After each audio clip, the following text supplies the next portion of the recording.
अस्सलाम वालेकुम students, learners, दोस्तों। आज का हमारा टॉपिक जो है वो क्लोरोप्लास्टिड्स हैं। हमने प्लास्टिड्स को शुरू किया था प्रीवियस लेक्चर में।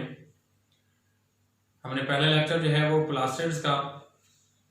प्लास्टिड्स की हिस्ट्री के मुताबिक बोला था, और प्लास्टिड्स की हिस्ट्री के साथ साथ हमने उसकी टाइप्स, ल्यूकोप्लास्ट और क्रोमोप्लास्ट के मुताबिक बोला था, उनकी अफादियत के मुताबिक बोला था, और उसके साथ मैंने नियल हाइपोथेसिस के मुताबिक बात की थी कि नियल हाइपोथेसिस जो है वो किस तरह फोटोसिंथेसिस को एक्सप्लेन करता है कि ऑर्गेनिक कंपाउंड जो बनता है, कार्बोहाइड्रेट जो बनता है, उसमें जो ऑक्सीजन शामिल होती है वो किसकी तरफ से शामिल होती है? क्या वो कार्बन डाइऑक्साइड की तरफ से शामिल होती है या फिर वाटर की तरफ से शामिल होती है? जो बाय प्रोडक्ट के तौर पे ऑक्सीजन रिलीज होती है, उसको ऑक्सीजन को देने वाला कौन है? क्या वो उसको ऑक्सीजन देने वाला वाटर का मॉलिक्यूल है या फिर वो कार्बन डाइऑक्साइड है बाहर? तो आज हमारा दूसरा लेक्चर है प्लास्टिड्स की थर्ड टाइप पे, क्लोरोप्लास्टिड्स पे। और इससे पहले कि मैं अपना लेक्चर शुरू करूं, जो लोग मेरे चैनल पे आए हैं, नए आए हैं, तो इसको अगर सब्सक्राइब नहीं किया तो सब्सक्राइब करें, बेल आइकन को प्रेस करें, और वीडियो लेक्चर जो है पसंद आए उसको लाइक भी करें और इसको शेयर करना मत भूलें।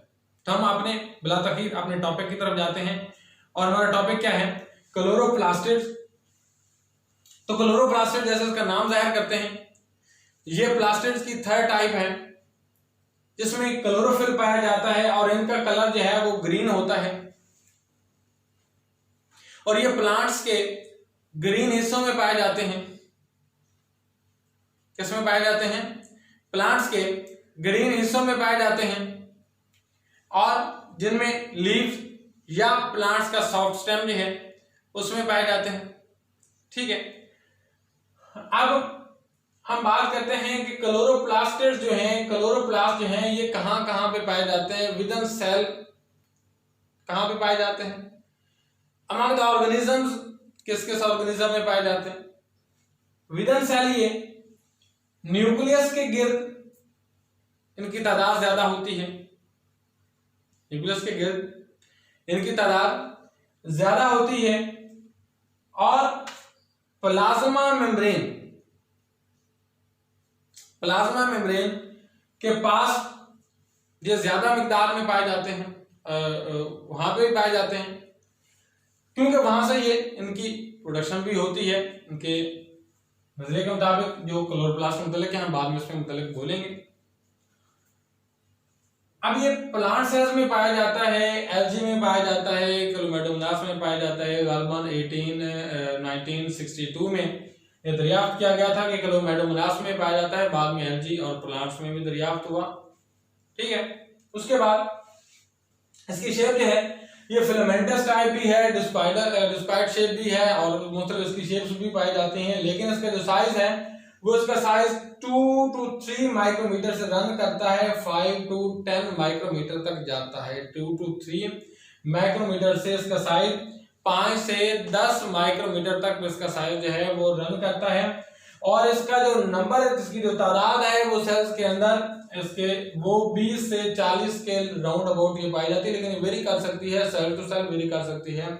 हायर प्लांट्स में इसकी तादाद ज्यादा हो सकती है, लोअर प्लांट में इसकी तादाद कम हो सकती है। बाहर ये एवरेज है। अब इससे पहले कि हम इसके मुतालिक हम मजीद बात करें, तो माइटोकॉन्ड्रिया और क्लोरोप्लास्टिड का स्ट्रक्चर जो है, इसका कंपैरिजन क्या है, दोनों को हमने कंपेयर भी करना है, लेकिन साथ साथ हम इसका क्लोरोप्लास्ट का स्ट्रक्चर भी बोलेंगे। तो जब इसका स्ट्रक्चर बढ़ाएंगे इसके बाद फिर हम उसका कंपैरिजन भी करेंगे कि दोनों के कंपैरेटिवली क्या क्या है, सेम क्या है, क्या इसमें डिफरेंसेस क्या पाए जाते हैं। तो क्लोरोप्लास्ट जो है इसके पास ये 2 मेम्ब्रेन्स रखता है, और इन 2 मेम्ब्रेन्स की वजह से इन 2 मेम्ब्रेन्स को इन्वेलप कहा जाता है।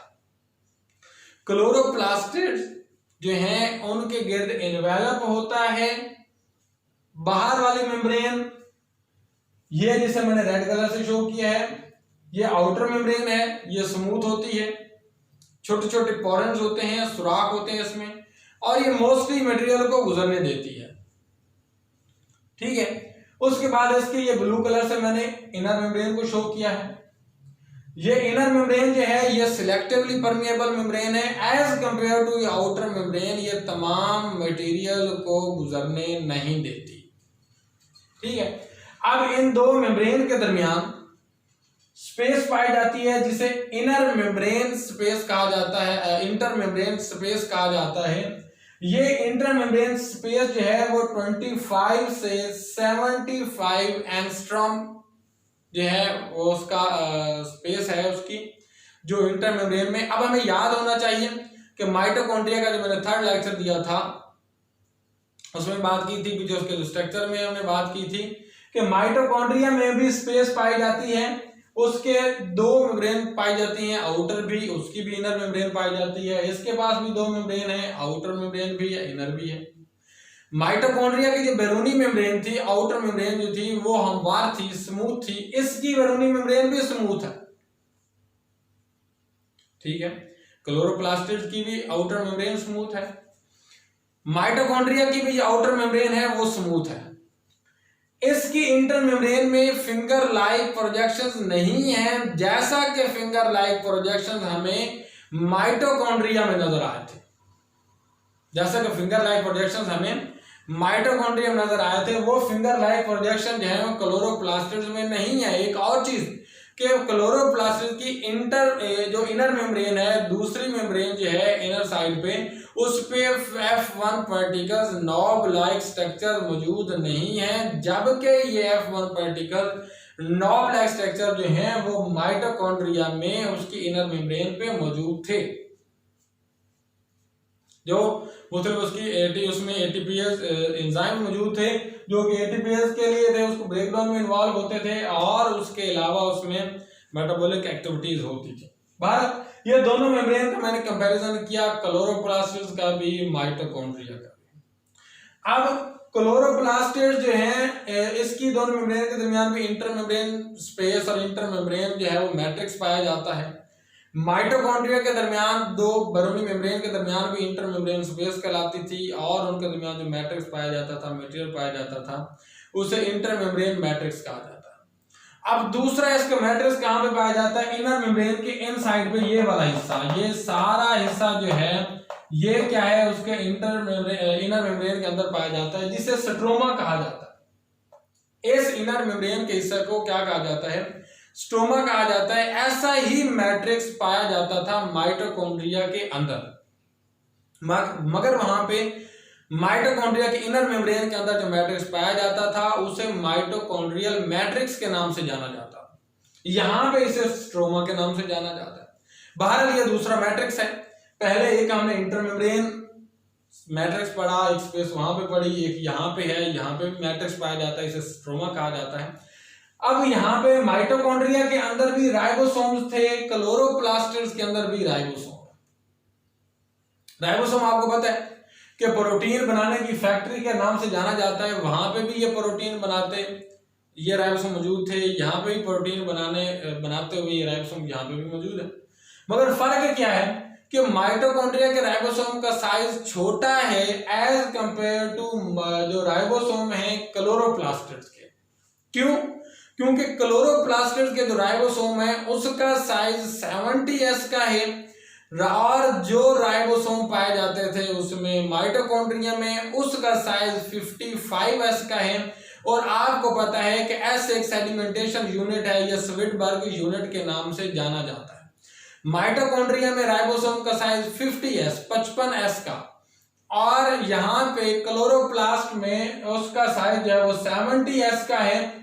ये आपको पता है कि 70s का साइज राइबोसोम्स का प्रोकैरियोट में, बैक्टीरिया में पाया जाता है, और इसका लार्जर सब यूनिट जो है वो 50s और स्मॉलर सब यूनिट जो है इसका 30s का पाया जाता है। अब इस राइबोसोम के पास, जो क्लोरोप्लास्ट का राइबोसोम है, इसके पास दो किस्म के आरएनए पाए जाते हैं। एक आरएनए जो है वो बड़ा है जो 23s का है, राइबोसोमल आरएनए। दूसरा जो है आरएनए वो 16S का राइबोसोमल आरएनए है। और ये किसने बताया? हैमिल्टन ने 1967 में, 1967 में 1967 में हैमिल्टन ने बताया था कि इसके राइबोसोम्स के पास 2 राइबोसोमल आरएनए होते हैं। एक राइबोसोमल आरएनए 23S का होता है, दूसरा जो है वो 16S का होता है। ये स्टोमा में पाए जाते हैं राइबोसोम्स। उसके बाद स्टोमा में डीएनए पाया जाता है। इसी तरह माइटोकॉन्ड्रिया के मैट्रिक्स में, माइटोकॉन्ड्रियल मैट्रिक्स में भी डीएनए पाया जाता था। मगर जो माइटोकॉन्ड्रियल मैट्रिक्स का डीएनए था वो भी वहां पे सेल्फ रेप्लिकेशन के लिए इन्वॉल्व था, ये भी यहाँ पे सेल्फ रेप्लिकेशन के लिए इन्वॉल्व है। यहाँ पे अगर क्लोरोप्लास्ट के डीएनए की एवरेज बात की जाए तो वो 45 माइक्रोमीटर तक जो है वो एवरेज लेंथ है क्लोरोप्लास्टिड्स के डीएनए की। क्योंकि क्लोरोप्लास्ट हम जानते हैं एल्गी में भी पाए जाते हैं, ये क्लोरोप्लास्ट क्लेमेडोमोनास में पाए जाते हैं, स्मॉलर प्लांट्स में भी और हायर प्लांट्स में भी ये पाए जाते हैं। तो इनकी जो एवरेज जो है वो लेंथ जो है इसका जो है डीएनए का क्लोरोप्लास्ट का वो 45 माइक्रोमीटर तक है। और इसमें बेस पेयर्स की तादाद वो 135,000 बेस पेयर, मतलब ये कि 1,35,000 जो है बेस पेयर्स पाए जाते हैं किसमें? क्लोरोप्लास्टिड्स के अंदर। ठीक है। अब इनके अलावा स्ट्रोमा में पाई जाती है एक थर्ड वन चीज, वो क्या है? वो ये जैसे मैंने ये ढेर बनाया हुआ स्ट्रक्चर बनाया हुआ है, 1 2 3 का मैंने स्ट्रक्चर बनाया यहाँ पे आपको समझाने के लिए। यहाँ पे 1 2 3 और 4 के, यहाँ पे 1 2 और 3, यहाँ पे 3 का स्ट्रक्चर है, ये ढेर की शक्ल में है। ये पूरा ढेर जो है, ये जैसे कि ये 3 का ढेर बना हुआ है, ये पूरा ढेर, इसमें ये 4 का ढेर बना हुआ है, मैंने आपको समझाने के लिए। यहाँ पे 3 का ढेर है, ये ढेर पूरा एक थाइलाकॉइड कहलाता है, ये एक पूरा ढेर थाइलाकॉइड कहलाता है। ये एक पूरा ढेर जो है वो पाइल जो है वो एक थाइलाकॉइड कहलाता है। और एक क्लोरोप्लास्ट के अंदर, एक क्लोरोप्लास्टिड के अंदर जो थाइलाकॉइड की तादाद है वो 25 से 50 तक होती है। कितनी होती है? 25 से 50 तक होती है। लेकिन थाइलाकॉइड की तादाद ज्यादा भी हो सकती है, हायर प्लांट्स में जो इनकी तादाद वो ज्यादा भी होती है, 25 से 50 तक होती है। लेकिन इसकी जो एवरेज हम बात कर रहे हैं। उसके बाद इन प्लांट्स थाइलाकॉइड में ये जो जिसके ये ढेर बने हुए, ये कलेक्टिवली एक ढेर जो है, कलेक्टिवली ये जो एक पाइल है वो एक थाइलाकॉइड कहलाता है। लेकिन इस एक पाइल के अंदर जो यूनिट्स हैं, इसके जो सब यूनिट्स हैं वो क्या है? वो ग्रेनम कहलाते हैं। मतलब ये एक ढेर है, वो एक ग्रेनम है, ये एक ढेर है, ग्रेनम है, ये एक ढेर है, ग्रेनम है। मतलब अगर मैं कहूं कि ये एक थाइलाकॉइड है तो इस थाइलाकॉइड में 3 ग्रेनम पाए गए हैं, ये एक थाइलाकॉइड है तो इसमें 4 ग्रेनम पाए गए हैं, ये एक थाइलाकॉइड है तो इसमें 3 ग्रेनम पाए गए हैं। ये सिंगुलर जो है वो अकेला जो है वो ग्रेनम कहलाता है। और इसमें ये कलेक्टिवली जो ग्रेनम है, इसको अगर प्लूरल फॉर्म में कहें तो ये क्या है? ये कलेक्टिवली क्या कहलाता है? ग्रेना, ग्रेना कहलाता है, जमा है उसकी। और सिंगुलरली जो है ये एक ग्रेनम कहलाता है। ठीक है। मतलब ये है कि इस थाइलाकॉइड में 3 ग्रेनम पाए जाते हैं। इनको अगर कलेक्टिवली हम इनकी जमा कहेंगे तो ये ग्रेना पाए जाते हैं। इसमें 4 ग्रेनम पाए जाते हैं, इसमें 3 ग्रेनम पाए जाते हैं। ये ग्रेनम जो है वो ग्रीन कलर के हैं। इन ग्रेनम के अंदर क्लोरोफिल पाया जाता है। कौन कौन सा क्लोरोफिल जो है? क्लोरोफिल ए भी पाया जाता है, क्लोरोफिल बी भी पाया जाता है। इसके साथ एसेसरी पिगमेंट्स जो हैं वो क्लोरोफिल के साथ कैरोटीनॉइड्स वगैरह भी पाए जाते हैं।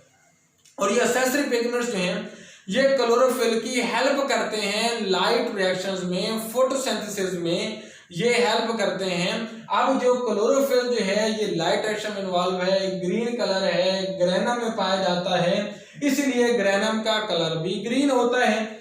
अब ग्रेनम जो है ये तीसरी मेम्ब्रेन है जो इसके अंदर पाई जाती है क्लोरोप्लास्ट के अंदर। 2 मेम्ब्रेन वो जो उसका एनवेलप बना रही थी, ये तीसरी मेम्ब्रेन है जो ग्रेनम बना रही है, इसके अंदर जो स्पेस है वो तीसरी स्पेस है जो क्लोरोप्लास्ट के अंदर पाई जाती है। मतलब ये कि इंटरमेम्ब्रेन स्पेस 1, ये स्ट्रोमा वाली स्पेस 2 और ग्रेनम के अंदर ये वाला हिस्सा जो है, ये स्पेस जो है वो तीसरी स्पेस पाई जाती है ग्रेनम के अंदर। अब ये ग्रेनम जो है ग्रीन कलर के हैं, इनमें मैंने आपको बताया क्लोरोफिल ए भी पाया जाता है, क्लोरोफिल बी भी पाया जाता है, कैरोटीनॉइड्स भी पाए जाते हैं। क्लोरोफिल का जो स्ट्रक्चर है वो हीमोग्लोबिन प्रोटीन की तरह मिलता जुलता है। वो हीमोग्लोबिन प्रोटीन जो ब्लड में पाई जाती है, जो कि ट्रांसपोर्टेशन में इन्वॉल्व है। किसकी ट्रांसपोर्टेशन में इन्वॉल्व है? ऑक्सीजन की ट्रांसपोर्टेशन में इन्वॉल्व है, जो ऑक्सीजन को ट्रांसपोर्ट करती है ब्लड में एक जगह से दूसरी जगह में, एक सेल से दूसरे सेल की तरफ, एक टिश्यू से दूसरे टिश्यू की तरफ ये ट्रेवल करती है। तो इसका स्ट्रक्चर जो है क्लोरोफिल का वो मुशाबियत रखता है, वो सिमिलर है किसकी तरह? उसके हीमोग्लोबिन के स्ट्रक्चर की तरह। लेकिन डिफरेंस क्या है? वहां पे हीमोग्लोबिन में जो सेंट्रल एटम है वो फेरिक का है, यहां पे जो सेंट्रल एटम है वो किसका है? मैग्नीशियम का पाया जाता है। किसका पाया जाता है? मैग्नीशियम का पाया जाता है क्लोरोफिल के अंदर। और वहां पे वो कौन सा पाया जाता है? फेरिक का सेंट्रल एटम होता है। क्लोरोफिल और हीमोग्लोबिन स्ट्रक्चर में मुशाबित पाई जाती है। अच्छा, अब कि इन ग्रेनम के दरमियान ये जो व्हाइट, ये जो ब्लैक कलर से मैंने ब्रिज नुमा स्ट्रक्चर शो किया है, ये ब्रिज नुमा स्ट्रक्चर जो है दो ग्रेना के थाइलाकॉइड्स के ग्रेनम को आपस में जोड़ता है। वो सब्ज कलर का नहीं होता, वो जो है वो बगैर कलर के होता है या व्हाइटिश कलर में होता है। तो ये क्या है? यहाँ पे ल्यूकोप्लास्टिड पाए जाते हैं। और ये क्या है? यहाँ पे डार्क रिएक्शन वकूफ पजीर होता है, लाइट रिएक्शन नहीं होता। अच्छा, थाइलाकॉइड में जो लाइट रिएक्शन वकूफ पजीर होता है, इसमें ये फूड सिस्टम 1 पाया जाता है। कॉम्प्लेक्सेस 5 कॉम्प्लेक्सेस उसमें पाए जाते हैं। फूड सिस्टम 1 पाया जाता है, फूड सिस्टम 2 पाया जाता है, साइटोक्रोम्स पाए जाते हैं। 3 हो गया।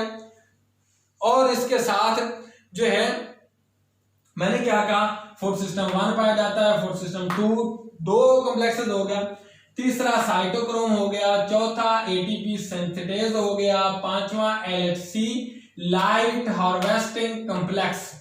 ये 5 कॉम्प्लेक्सेस यहाँ पे पाए जाते हैं क्लोरोप्लास्ट के अंदर। जो PS1 है इसको फूड सिस्टम 1 के नाम से जानते हैं। इसका दूसरा नाम P700b है, क्योंकि इस फूड सिस्टम 1 में जो फाइटोक्रोम्स मौजूद हैं, जो प्रोटीन्स मौजूद हैं, वो प्रोटीन जिनका काम क्या है कि वो लाइट जो सूरज की तरफ से आ रही है, वो रोशनी जो सूरज की तरफ से आ रही है, वो उस लाइट के अंदर जो सोलर एनर्जी मुयस्सर आ रही है प्लांट को, वो फाइटोक्रोम जो PS1 के अंदर पाए जाते हैं, वो 700 नैनोमीटर तक की जो लाइट है उसको अब्सॉर्ब करते हैं। 700 नैनोमीटर की लाइट को अब्सॉर्ब करते हैं। कौन? PS1 के अंदर जो फाइटोक्रोम्स पाए जाते हैं वो। ठीक है। PS2 में जो फाइटोक्रोम्स पाए जाते हैं उन्हें P680 के नाम से भी जाना जाता है। किस के नाम से? P680 के नाम से जाना जाता है, क्योंकि PS2 के अंदर वो फाइटोक्रोम्स पाए जाते हैं जो कि 680 नैनोमीटर की वेवलेंथ वाली रोशनी को अब्सॉर्ब करते हैं। अब ये मैंने कहा है कि फाइटोक्रोम प्रोटीन्स हैं जो कि PS1 में पाए जाते हैं, PS2 में पाए जाते हैं, जो कि 700 नैनोमीटर तक और 680 नैनोमीटर तक वेवलेंथ को जो है वो लाइट को जो है वो अब्सॉर्ब करते हैं। उसके बाद इसमें साइटोक्रोम्स पाए जाते हैं, ये भी प्रोटीन्स हैं, ऑक्सीडेटर प्रोटीन्स हैं। ये क्या करते हैं कि यह इलेक्ट्रॉन ट्रांसपोर्ट में इन्वॉल्व है, इलेक्ट्रॉन ट्रांसपोर्ट में इन्वॉल्व है, जो कि PS1 PS2 के दरमियान जो है वो रन करती है। और इसके अलावा ये रिडक्शन करवाते हैं कि इसकी NADP की निकोटिनामाइड डाइन्यूक्लियोटाइड फॉस्फेट की, इसके साथ इसकी रिडक्शन करवाते हैं। और प्रोटॉन्स जो हैं, रिडक्शन करवाने के बाद जो प्रोटॉन्स हैं उनको ये ट्रांसफर करते हैं थाइलाकॉइड की बाहर वाली सतह से, मतलब स्ट्रोमा वाली साइड से, इसको इसकी इंटरनल मेम्ब्रेन की तरफ, थाइलाकॉइड की इनर साइड जो है, इंटरनल मेम्ब्रेन वाली साइड जो है थाइलाकॉइड की, उसकी जानिब इसे ट्रांसफर करते हैं। उसके बाद क्या है कि ये एटीपी सिंथेटेज यहाँ पे पाया जाता है, एटीपी की सिंथेसिस में इन्वॉल्व है। और इसमें भी प्रोटीन के चैनल जो प्रोटॉन के जो चैनल्स हैं वो इन्वॉल्व है और ये हेल्प करते हैं किसकी, क्लोरोफिल ए, क्लोरोफिल बी की और फूड सिस्टम 1, फूड सिस्टम 2 की। LHC जो है लाइट और वेस्टर्न कॉम्प्लेक्स जो है ये सोलर की तरफ से, सन की तरफ से जो सोलर एनर्जी आती है, सोलर लाइट आती है, उसको ये कैप्चर करते हैं फूड सिस्टम 1 के साथ, फूड सिस्टम 2 के साथ, उसको हेल्प करते हैं ताकि वो लाइट रिएक्शन कर सकें और वो क्या करते हैं कि वो फोटोसिंथेसिस कर सकें और उसके नतीजे में ग्लूकोज की प्रोडक्शन कर सकें। ठीक है, अब ये थी हम बात कर रहे थे थाइलाकोइड की, और ये इसके क्लोरोप्लास्ट के फंक्शन में भी आता है कि इंटरग्रेना जो है इसमें ये डार्क रिएक्शन करवाता है, ग्रेना में ये लाइट रिएक्शन करवाता है, फोटोसिंथेसिस करते हैं। ठीक है, अब इसके बाद हम बात करते हैं कि हम मजीद चलते हैं। माइटोकॉन्ड्रिया में फोटोसिंथेसिस नहीं होती है, वहां पे लाइट रिएक्शन नहीं होते, वहां पे एटीपीज पैदा होती हैं, मगर एटीपी जो पैदा होती हैं वो रेस्पिरेशन के जरिए पैदा होती हैं। यहाँ पे ये सोलर एनर्जी को कन्वर्ट करते हैं केमिकल एनर्जी में। ठीक है, वहां पे सोलर एनर्जी को माइटोकॉन्ड्रिया के अंदर केमिकल एनर्जी में कन्वर्ट नहीं किया जाता है। ठीक है, उसके बाद हम बात करते हैं कि इसकी केमिकल कंपोजिशन क्या है क्लोरोप्लास्ट की। क्लोरोप्लास्ट जो है इसमें प्रोटीन्स जो पाई जाती हैं वो 35 से 55% तक पाई।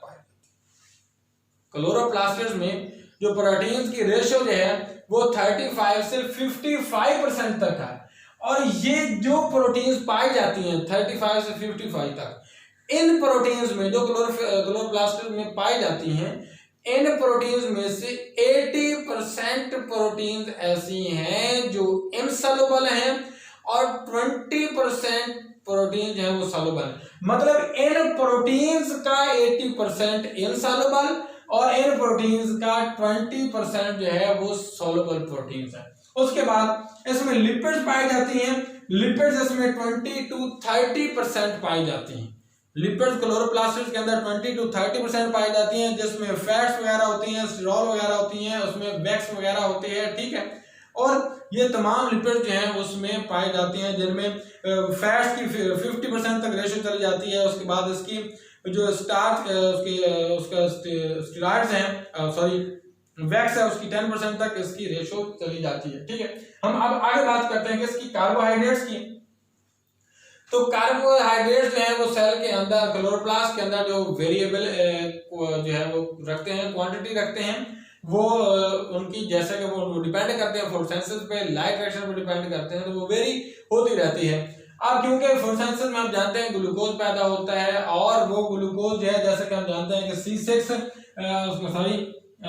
CO2 जो है वो रिएक्ट करती है H2O के साथ और रिएक्शन होता है, और C6H12O6 बनता है और प्लस O2 बनता है। ये जो ग्लूकोज का मॉलिक्यूल बना है मोनोसैकराइड कहलाता है, और ये मोनोसैकराइड जो ग्लूकोज का मॉलिक्यूल है ये कन्वर्ट होता है पॉलीसैकराइड में, और ये स्टोर होता है सेल के अंदर, और उसे स्टार्च कहा जाता है। जो पॉलीसैकराइड कंपाउंड है, कार्बोहाइड्रेट है, उसे स्टार्च कहा जाता है। ये मोनोसैकराइड की शक्ल में वहां पे पैदा होता है। आगे हम चलते हैं, इसमें क्लोरोफिल जो है वो 9% तक पाया जाता है, जिसमें क्लोरोफिल ए और क्लोरोफिल बी जो है, क्लोरोफिल ए जो है उसकी मिकदार ज्यादा होती है। वो इस 90% क्लोरोफिल में से 75% 75% क्लोरोफिल ए होता है, और इस क्लोरोफिल की रेशो में से 25% जो है वो क्लोरोफिल बी पाया जाता है। उसके बाद कैरोटीनॉइड से हम जानते हैं कि एसेसरी पिगमेंट है जो कि फोटोसिंथेसिस में इन्वॉल्व है, लाइट रिएक्शन में इन्वॉल्व होते हैं, इनकी रेशो 4 to 5% तक होती है।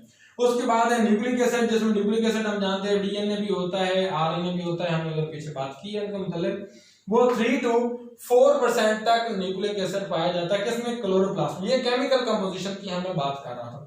अब मैं बात करता हूं कि क्लोरोप्लास्ट सेमी ऑटोनोमस ऑर्गेनेली कैसे है। जैसे हम माइटोकॉन्ड्रिया में, जो मैंने माइटोकॉन्ड्रिया का तीसरा लेक्चर दिया था माइटोकॉन्ड्रिया के टॉपिक पे, जिसमें मैंने उसे कहा था कि माइटोकॉन्ड्रिया क्या सेल है या ऑर्गेनेली है, इस टॉपिक के हिसाब से मैंने उसको डिवाइड जो है वो डिस्कस किया था। तो ये सेमी ऑटोनोमस स्ट्रक्चर है क्योंकि इसमें अपना डीएनए पाया जाता है, ये खुद रेप्लिकेट करता है, सेल्फ रेप्लिकेट करता है। ये प्लांट पे या एल्गी पे या जिस होस्टल में ये पाया जा रहा है उस पे ये नसार नहीं करता है। ठीक है, इसके पास अपने राइबोसोम्स हैं प्रोटीन की प्रोडक्शन के लिए, एंजाइम्स की प्रोडक्शन के लिए इसके पास मौजूद होते हैं बाहर। इस वजह से सेमी ऑटोनोमस कहा जाता है क्योंकि इसका कुछ निसाब जो है वो प्लांट सेल के जो न्यूक्लियस है उसकी तरफ से इंफॉर्मेशन भी आती हैं। मैंने इसके सेमी ऑटोनोमस पे मजीद अगर किसी ने ये इसके मतलब जानना हो तो मेरा जो सेकंड लास्ट जो लेक्चर है प्रीवियस लेक्चर में माइटोकॉन्ड्रिया का तीसरा लेक्चर है उस पे उसको आप देख लें, उसमें मैंने काफी बताया है कि सेमी ऑटोनोमस स्ट्रक्चर किस बुनियाद पे कहा जाता है। तो आगे हम चलते हैं बायोजेनेसिस जो है क्लोरोप्लास्ट की। तो हम जानते हैं कि जो माइटोकॉन्ड्रिया थी उसमें हमने बात की थी कि डी नोवो माइटोकॉन्ड्रिया पैदा होते हैं, लेकिन यहाँ पे डी नोवो नहीं है। यहाँ पे ये क्लोरोप्लास्ट जो है ये बनते हैं जब इनका इब्तदाई स्ट्रक्चर बनता है तो उस क्लोरोप्लास्ट के इब्तदाई स्ट्रक्चर को प्रोटोप्लास्ट कहा जाता है। क्लोरोप्लास्ट को जो है वो क्या कहा जाता है, इब्तदाई स्ट्रक्चर में प्रोटोप्लास्ट कहा जाता है। पहले स्टेप में इसकी जनरेशन होती है, दूसरे स्टेप में इसकी एटोलेशन होती है। अब जनरेशन कैसे होती है, ठीक है, वो जनरेट कैसे होता है कि ये जो मेम्ब्रेन है इसकी क्लोरोप्लास्ट की, ये इनर मेम्ब्रेन, इस इनर मेम्ब्रेन पे थोड़ा सा स्ट्रक्चर बनता है, वो स्ट्रक्चर है वो प्रोटोप्लास्ट कहलाता है। लेकिन वो स्ट्रक्चर मजीद अपने अंदर अपने आप को चेंज करता है और चेंज करके जब वो इब्तदाई स्ट्रक्चर बना, वो एक इब्तदाई ग्रेनुलर स्ट्रक्चर बना या फिर सैक लाइक स्ट्रक्चर का हो कि वो बना इनर मेम्ब्रेन से इसके साथ अटैच होता है। मतलब ये कि यहाँ पे ये बना इसके साथ अटैच है, तो इस इब्तदाई स्ट्रक्चर को प्रोटोप्लास्ट कहा जाता है। लेकिन ये प्रोटोप्लास्ट जो है वो मजीद अपने अंदर मैच्योरिटी ले आता है या अपने अंदर ये सैक्स लाइक स्ट्रक्चर डेवलप करता है। तो वो सैक्स लाइक स्ट्रक्चर डेवलप करके एक ये थाइलाकॉइड बनाते हैं, इस तरह करके थाइलाकॉइड बनते जाते हैं और एक क्लोरोप्लास्ट जो है वो डेवलप होता है, ठीक है। अब ये पहला स्ट्रक्चर है। दूसरा में ये कि जब ऐसा प्रॉब्लम होता है कि क्लोरोप्लास्ट जो हैं वो डिजनरेट होती हैं और उनमें क्लोरोफिल की मिकदार खत्म होने लगती है, तो वो क्या करते हैं कि वो अपने आप को एक प्रोलैमिलर स्ट्रक्चर में डेवलप कर लेते हैं। तो प्रोलैमिलर स्ट्रक्चर में डेवलप करना और उस वक्त जो पत्ता है वो अपना जो कलर है वो भी लूज करने लगता है, वो ग्रीन से येलोइश कलर में आना शुरू कर देता है, तो उस वक्त इसे एटुलेशन कहते हैं। बहरहाल ये दो स्टेप्स थे क्लोरोप्लास्ट के अंदर। क्लोरोप्लास्ट के बनना क्या भाई, बनने के मतलब भी, एटुलेशन के मतलब भी मैंने बात की, ठीक है।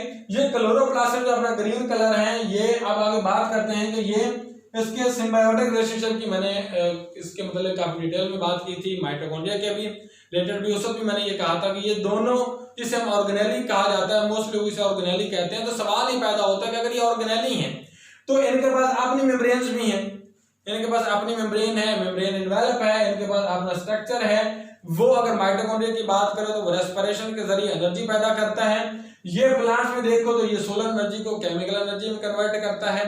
यहाँ पे फोटोसिंथेसिस के जरिए एनर्जी पैदा करता है, वहां पे वो रेस्पिरेशन के जरिए एनर्जी पैदा करता है। वो power house of the cell कहलाता है। ये फोटोसिंथेसिस करवाता है, लाइट रिएक्शन और इसमें डार्क रिएक्शन होते हैं। अब इसके पास अपने राइबोसोम्स हैं, अपना आरएनए है, अपना ट्रांसफर आरएनए, इसके अंदर अपनी रेप्लिकेशन होती है, इसके अंदर अपनी ट्रांसक्रिप्शन ट्रांसलेशन होती है। तो अब यहाँ पे सवाल ये कुछ लोग उठाते थे कि अगर भाई ये इनके, अब देखो इनका साइज राइबोसोम का वो बराबर है उसके प्रोकैरियोट के बराबर है, बैक्टीरिया के बराबर है। तो अगर बैक्टीरिया अपना डीएनए रखता है, मेम्ब्रेन रखता है और अपनी वो स्ट्रक्चर को चलाता है, राइबोसोम रखता है, तो ये सब भी तो वही कर रही हैं। माइटोकॉन्ड्रिया भी वही कर रहा है, राइबोसोम भी वही कर रहा है। तो क्या हम इसको इसको हम जो है वो एक सेल क्यों नहीं कह रहे, इसे यूनिसेलुलर ऑर्गेनिज्म क्यों नहीं कहते, इसको हम जो है वो एक ऑर्गेनेली क्यों कहते हैं, जबकि ये एक सिम्बायोटिक रिलेशनशिप बना के भी जो साइंसदान जो है, साइंटिस्ट जो है इस पे एग्री करते हैं, वो ये कहते हैं कि सिम्बायोटिक रिलेशनशिप बना के रहता है। तो प्लांट जो है वो इनके बगैर, प्लांट के अगर सेल की बात करें तो उसमें माइटोकॉन्ड्रिया को निकाल दें और प्लास्टिड्स को, क्लोरोप्लास्ट को निकाल दें, तो वो नथिंग है, ना तो अपनी एनर्जी पैदा कर सकता है, ना तो वो ऑटोट्रॉफिक है। बगैर इसके, जो ऑटोट्रॉफिक होने का वो अपने ऊपर बैर लगाया फिरता है कि भाई वो ऑटोट्रॉफिक अपनी एनर्जी खुद पैदा करता है, तो क्लोरोप्लास्ट के बगैर तो कुछ भी नहीं, क्योंकि जो तमाम फोटोसिंथेटिक एक्टिविटीज हैं, जो एनर्जी पैदा होती है, वो तो क्लोरोप्लास्ट की वजह से पैदा होती है। और उसके बाद इसकी जो कंजप्शन है, इसकी जो एटीपीज है, इसके रेस्पिरेटरी एक्टिविटीज के जरिए एटीपीज को पैदा करना है, वो माइटोकॉन्ड्रिया के जरिए। तो प्लांट सेल की बात करें तो अगर इनमें से दो ऑर्गेनेली निकाल जाए तो वो क्या है, वो ना तो एनर्जी पैदा कर सकता है और ना ही वो उसको पैदा करता मॉलिक्यूल्स को, ऑर्गेनिक मॉलिक्यूल को तोड़ के एटीपी पैदा कर सकते हैं। इस तरह एनिमल जो है वो भी उस तरह माइटोकॉन्ड्रिया के साथ बात की जाए तो बात भारत ये खुद रेप्लिकेट करते हैं, सेल्फ रेप्लिकेटिंग बॉडीज हैं, और ये सेल्फ रेप्लिकेटिंग बॉडी जो है बाद में डिजेनरेट भी होती हैं, जैसे लाइसोसोमल एंजाइम की मैंने बात की थी कि वो इनको डिजेनरेट करता है अगर इनकी मिकदार हमें ज्यादा नहीं चाहिए होती, कम करनी होती। तो अगर हम बात करते हैं फंक्शंस की, तो इसमें जो है वो ये हमने पहले बदला है कि फॉर्मेशन ऑफ अदर प्लास्टिड, जो अदर दूसरे प्लास्टिड बनाने में इन्वॉल्व होता है, क्योंकि ये क्लोरोप्लास्टिड है, जो ग्रीन कलर है, जब ग्रीन कलर खो जाते हैं, एटोलेशन हो जाती है, तो ये ल्यूकोप्लास्ट में बदल जाते हैं। तो ये जरूरी नहीं, ये बात लाजम नहीं है कि ये क्लोरोप्लास्ट जब एटोलेशन के बाद ल्यूकोप्लास्ट में बदलेंगे तो हमेशा ल्यूकोप्लास्ट में रहेंगे, नहीं, ये फिर अपनी जो स्ट्रक्चर है वो रिगेन भी कर लेते हैं बाद में। तो मतलब ये कि क्लोरोप्लास्ट से ल्यूकोप्लास्ट और ल्यूकोप्लास्ट से जो है वो क्लोरोप्लास्ट में बदलना इनका होता रहता है। तो ये ल्यूकोप्लास्ट बनाने में भी इन्वॉल्व, प्लास्टिड बनाने में इन्वॉल्व है, स्टार्च फॉर्मेशन इन्वॉल्व है। मैंने आपको जैसे बोला कि फोटोसिंथेसिस के जरिए ग्लूकोज पैदा करते हैं और वो ग्लूकोज मोनोसैकेराइड है, और ये पॉलीसैकेराइड स्ट्रक्चर बनाता है, ज्यादा सारे मोनोसैकेराइड मिलके, और वो क्या कहलाता है, स्टार्च है, जिसे स्टार्च प्लांट अपने अंदर स्टोर करते हैं, और वक्त जरूरत जब उनको शॉर्टेज होती है एनर्जी की, जब फोटोसिंथेसिस नहीं कर पाते, तो वो स्टार्च की ब्रेक डाउन करके उससे वो एटीपीज की प्रोडक्शन करके अपने सेल की जो मेटाबॉलिक एक्टिविटीज हैं उनको परफॉर्म करते हैं। उसके बाद मैंने आपको बोला कि लाइट रिएक्शन है, फोटोसिंथेसिस है, इसमें इलेक्ट्रॉन ट्रांसपोर्ट चेन वगैरह, और ये लाइट रिएक्शन जो है यहाँ पे वकू पजीर होते हैं। उसके बाद इसमें डार्क रिएक्शन जो है वो CO2 को जो इन्वॉल्व करके डार्क रिएक्शन में इन्वॉल्व, जैसे मैंने प्रीवियस लेक्चर में बोला था, क्लोरोप्लास्ट में भी उसके जो बाकी क्रोमोप्लास्ट और ल्यूकोप्लास्टिड्स हैं उसमें मैंने बोला था कि डार्क रिएक्शन CO2 को किस तरह कंजम्पशन करके ये जो है वो अगर लाइट मौजूदा नहीं होती तो CO2 को इन्वॉल्व करके किस तरह वो अपनी एनर्जी पैदा करते हैं और अपने आप को सर्वाइव रखना जानते हैं। तो ये था जनाब क्लोरोप्लास्ट के अबाउट जो है वो लेक्चर था, और उम्मीद है आप लोगों को ये लेक्चर पसंद आया होगा, इसका जो मटेरियल जो डिटेल आपको दी आपको पसंद आई होगी। और अगर आप लोगों को ये लेक्चर पसंद आया है तो ज़रूर इसको लाइक भी करें, मेरे चैनल को भी सब्सक्राइब करें, अगर नहीं किया बेल आइकन को भी प्रेस करें, और अपने दोस्तों से भी शेयर करें कि वो भी इन वीडियो लेक्चर को जो है वो सुन के जो है वो मुस्तफीद हो सकें और अपने लिए जो है वो एक बेहतरीन लेक्चर का जो है वो इंतजाम कर सकें। अल्लाह हाफिज़, मिलेंगे नेक्स्ट लेक्चर के साथ।